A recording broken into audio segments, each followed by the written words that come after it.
Olá, bem-vindos a mais um Explainer. Hoje, a gente vai desvendar um conceito com um nome que pode até assustar um pouquinho: litisconsórcio. Mas calma, a ideia por trás dele é fundamental para a gente entender como a justiça lida com aqueles problemas da vida real, sabe? Aqueles que envolvem bem mais do que um simples autor contra um réu. Bora mergulhar nisso? Já parou para pensar nisso? O que acontece quando um processo tem um monte de gente? Vários autores ou então vários réus. Imagina uma batida de carro envolvendo 3 veículos, ou um grupo de vizinhos processando a mesma construtora, ou até uma dívida com vários devedores. Como é que o sistema de justiça organiza essa galera toda? Pois é exatamente essa a pergunta que a gente vai responder hoje. E a resposta para essa pergunta tem nome: litisconsórcio. Apesar do nome complicado, a ideia é bem simples. Olha só, é o mecanismo da lei que permite que várias pessoas participem do mesmo processo, seja processando juntas como autoras ou sendo processadas juntas como réis. É a ferramenta que o direito criou para dar conta da complexidade do mundo real. Ok, mas você pode estar se perguntando, por que juntar todo mundo em um processo só? Não seria mais fácil cada um ter o seu?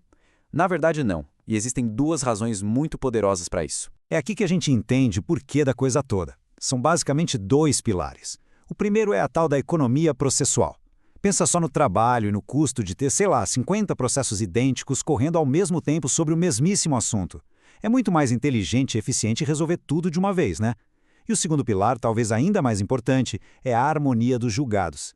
Cara, imagina a confusão se, sobre o mesmo acidente, um juiz decidisse que o culpado foi o carro A e outro juiz, em outro processo, dissesse que foi o B. Seria um caos. O litisconsórcio existe exatamente para evitar esse tipo de contradição. Certo. Então já entendemos por que ele existe. Mas como quase tudo no direito, a coisa tem seus detalhes. Não existe um tipo só de litisconsórcio. Ele é classificado de algumas formas diferentes, dependendo da situação. Vamos dar uma olhada nas mais importantes. Essa tabela aqui ajuda a gente a organizar as ideias. Primeiro, pelo critério da posição. Essa é fácil. Se temos vários autores processando juntos, o litisconsórcio é ativo. Se temos vários réus sendo processados, é passivo. Moleza, né? Agora, pelo critério da obrigatoriedade, o negócio fica mais interessante. Ele pode ser facultativo, que é quando a galera simplesmente escolhe processar em conjunto por conveniência, mas ele também pode ser necessário. E aí o nome já diz tudo. É quando a lei ou a situação exige que todos os envolvidos estejam no processo. Se falta um, a decisão do juiz nem tem validade. E aqui a gente chega na distinção talvez mais crucial de todas, porque ela define o resultado do processo. No litisconsórcio simples, o juiz pode dar uma decisão diferente para cada pessoa, mesmo elas estando juntas. Por exemplo, num pedido de indenização, um pode receber mais, outro menos. Já no unitário, o destino de todo mundo está amarrado. A decisão tem que ser a mesma, uniforme e idêntica para todos. Pensa na anulação de um casamento. Não dá para anular só para um e manter o outro casado, certo? A decisão vale para todo mundo ou não vale para ninguém. Agora que a gente já entendeu os tipos, vamos entrar num dos quebra-cabeças mais fascinantes do direito.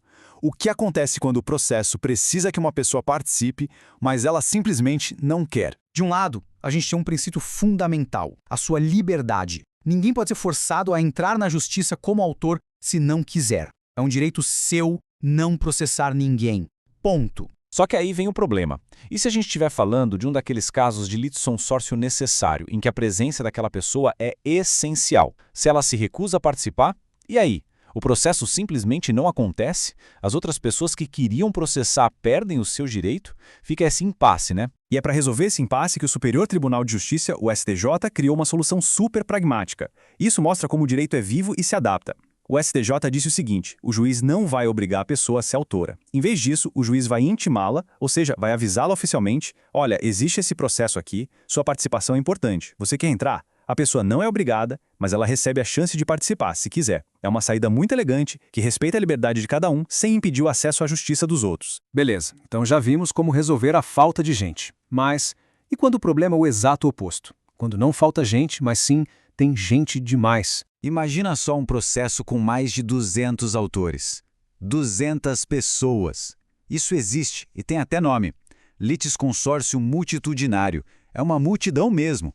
Isso cria um outro tipo de problema, porque se por um lado é bom para a economia processual, por outro pode transformar o processo num caos, deixando tudo lento e quase impossível de administrar.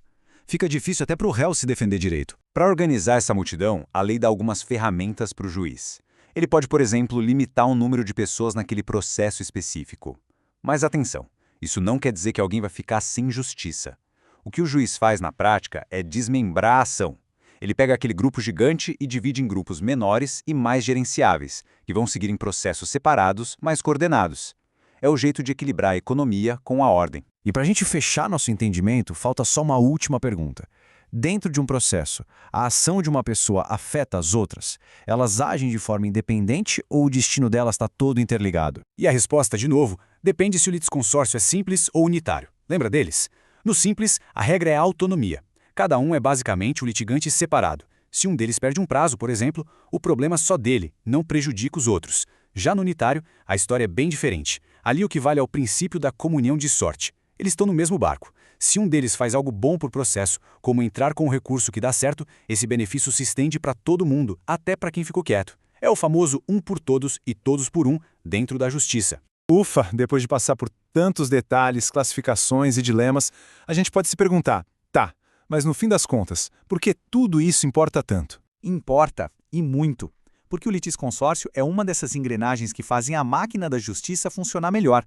Ele garante eficiência, poupando o sistema de uma avalanche de processos repetidos, ele promove segurança jurídica ao impedir que a justiça dê decisões conflitantes sobre o mesmo fato e, acima de tudo, ele mostra que o direito não é uma teoria distante. Ele se adapta para refletir a complexidade das nossas vidas, onde os problemas raramente envolvem só duas pessoas. E isso tudo nos leva a uma reflexão final. O litisconsórcio, com todas essas regras, pode parecer complicado, mas essa complexidade existe para criar ordem e previsibilidade. Então, a pergunta que fica no ar é, no final das contas, essa complexidade da lei é um obstáculo ou é, na verdade, uma ferramenta essencial para garantir que a justiça seja mais eficaz e coerente? Fica aí a reflexão. A gente se vê no próximo Explainer.